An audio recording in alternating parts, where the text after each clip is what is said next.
Signboard ni memang rare. Ni kau baca Sila buang sampah di dalam tong yang disediakan. Jangan main longgok je setan. Okey, hari ni kita ada buat treatment anai-anai dekat KLCC.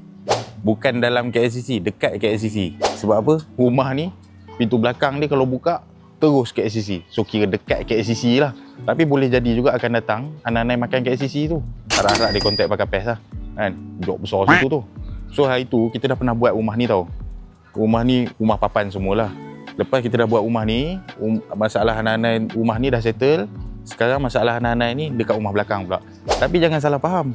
Masalah anak-anak rumah belakang ni bukan disebabkan bila kita buat treatment dekat satu tempat and then anak-anak tu lari pergi sana. Tak, dia bukan macam tu. Masalah anak-anak rumah belakang tu memang dah ada sama masa dengan rumah ni. Sebab dia dalam satu lot. Ni kawasan kampung baru ni, dalam satu lot tu dia ada banyak rumah. Ni rumah kakak, ni rumah adik-beradik semua. Tanah mahal gila sini, tapi ada anak-anak. Kita boleh tengoklah macam mana proses-proses kerja kita dan apa masalah anak-anak kat rumah ni.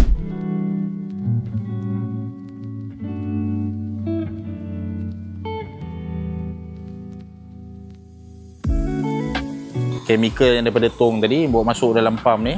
Ni untuk semut lipas. Ni kita bagi sekali lah.